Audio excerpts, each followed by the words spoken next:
Bonjour à toi et bonne fête! Nous fêtons aujourd'hui le 6 mai Saint François de Laval, qu'on appelle le père de l'Église canadienne. Pourquoi? Parce que effectivement, il a donné sa vie pour ce peuple canadien, pour cette Église canadienne. Saint François, il a été ordonné évêque en 1658 à 34 ans et il comptait partir pour le Tonkin. Mais au Canada, les jésuites l'ont demandé comme évêque au roi de France. Et après beaucoup de pourparlers, il a finalement quitté la France pour le Canada en 1659. Et sais-tu quel a été son premier acte en débarquant sur cette belle terre canadienne? Il a baptisé un bébé Huron. Et ensuite, il a continué en donnant les derniers sacrements à un moribond. Alors, c'est un peu comme ça préfigurait ce qu'il allait faire, accompagner l'être humain, accompagner chaque personne de son arrivée dans la vie à son départ vers le ciel. C'est ce qu'il a voulu faire. Il a voulu être présence de Dieu. Il a voulu être celui qui montrait le chemin, qui consolait, qui guidait, qui réconfortait, qui enseignait, qui donnait sa vie. Il a donné sa vie en allant partout. Il était dans le Grand Nord jusqu'en Louisiane, de l'Acadie jusqu'en Louisiane. Il a parcouru tous ces chemins à pied pour aller rejoindre chacun, chacune. Il a enduré le froid de l'hiver, la chaleur de l'été. Il faisait des pèlerinages. Il n'hésitait jamais, jamais à quitter son confort pour aller auprès de quelqu'un qui avait besoin de la présence de Dieu. Alors il a aimé. Il a aimé non seulement en donnant tous les sacrements, mais il a aimé aussi en donnant de sa personne, en donnant de tout son avoir. Il connaissait tous les pauvres, il les aidait, il les soutenait. Quand il est mort, il n'avait rien. Il n'avait absolument rien, il avait tout donné. Toute sa vie, son cœur était pour les fils de Dieu et pour ceux qui un jour deviendraient fils de Dieu. Il disait, quand on part en évangélisation, il ne faut pas trop espérer et il ne faut pas non plus désespérer. Si on espère trop, on demande la lune et on est impatient et on se décourage. Puis si on désespère, on ne fait pas confiance à Dieu. Il faut simplement suivre ce que Dieu ouvre comme chemin. C'est l'œuvre de Dieu. Mais bien sûr, pour accomplir toute cette œuvre, pour rassembler tous les enfants du Père, c'est ce qu'il a fait.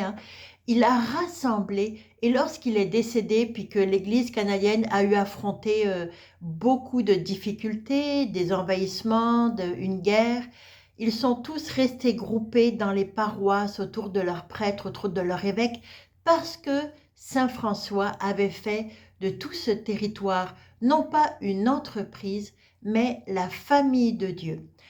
Mais de qui tenait-il cet exemple? Eh bien, Saint François de Laval a beaucoup regardé Jésus.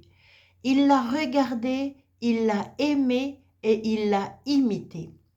Et que voyons-nous dans l'évangile d'aujourd'hui? Jésus qui dit « Je suis le pain de vie.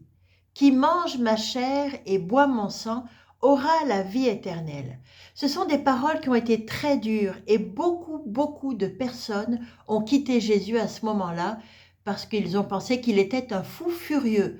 Manger de la chair humaine et boire du sang humain, c'était de la folie furieuse, il n'y avait aucun bon sens.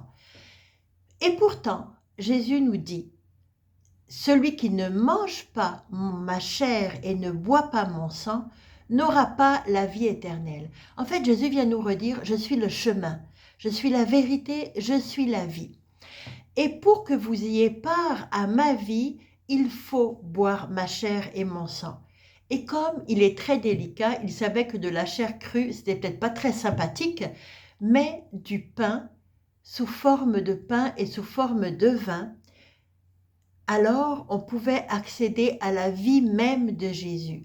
Le pain et le vin qui sont le signe de la communion entre tous les hommes, hein. Partager le pain entre frères. Le vin aussi, c'est le vin de la réjouissance, le vin de la fête.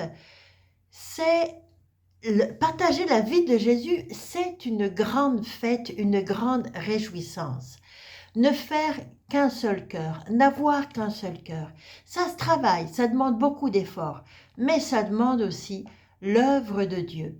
Ce n'est pas par nos propres forces que nous pouvons avoir cette unité et cette vie éternelle. Bien sûr, il faut faire tout ce qui est dans notre pouvoir, mais elle est un cadeau de Dieu. Et Jésus nous dit, de même que le Père qui est vivant m'a envoyé et que moi je vis par le Père. Hein? Jésus nous dit, ma vie, je ne la tiens pas de moi-même, mais je la tiens du Père. Il n'y a pas d'orgueil en Jésus. Il y a cette grande humilité de reconnaître que la vie divine qui est en lui vient du Père. Alors cette vie qu'il tient du Père, il veut que nous l'ayons nous aussi. Il dit, de même que je vis moi par le Père, celui qui me mange, lui aussi, vivra par moi. Il nous dit en clair qu'il faut passer par lui pour avoir accès au Père. Il est le vrai chemin. Qu'on le sache ou qu'on ne le sache pas, c'est par Jésus qu'on passe. C'est forcément par Jésus que l'humanité passe pour avoir la vie du Père. Et c'est très beau, c'est très bien ainsi. Et on en a vraiment besoin. Alors, il faut croire. C'est un acte de foi que Jésus nous demande. Évidemment que on ne voit rien de visible, mais Jésus nous l'a dit, alors c'est sur la foi de Jésus. Je ne communie pas, je ne vais pas boire au sang du Christ et manger le corps du Christ simplement parce que j'ai des petits frissons ou simplement parce que c'est à la mode. Non, je le fais parce que Jésus lui-même me dit de le faire. Et en le faisant, je suis sauvée. J'ai accès à la vie éternelle. Et j'ai accès à la vie éternelle parce que Jésus vient vivre en moi. Je trouve ça extraordinaire. À chaque fois que je communie, j'ai une tellement grande reconnaissance de savoir que Jésus transforme mon impatience humaine en une patience divine, qu'il transforme mes jalousies, mes envies, mes détresses, mes angoisses, il les transforme en confiance filiale, il les transforme en amour d'un don incroyable. C'est l'œuvre de Jésus en moi. Mon seul effort, c'est d'aller recevoir le corps et le sang du Christ en participant à ce sacrifice de la messe et d'y aller le plus souvent possible. Si je ne peux pas y aller, je peux faire une communion spirituelle, m'unir à Jésus spirituellement. Ça compte beaucoup. Évidemment, si je fais une communion spirituelle parce que je suis trop paresseuse pour me lever le matin, ça, Jésus va peut-être venir me dire, tu pourrais faire un petit effort. Mais si je fais une communion spirituelle parce que pour quelque raison que ce soit, je ne peux pas communier au corps et au sang du Christ, que ce soit pour une raison physique, parce que je suis malade, je ne peux pas me déplacer, ou pour une raison spirituelle, mais que je désire de tout mon cœur recevoir Jésus, alors le même mystère s'accomplit. Je reçois spirituellement le corps et le sang du Christ et Jésus fait en moi son œuvre.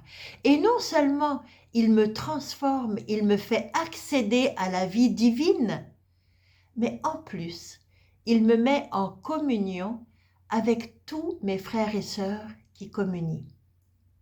Et je vais te dire une chose, si tu as des problèmes de division dans ta famille ou avec des amis au travail, alors va communier.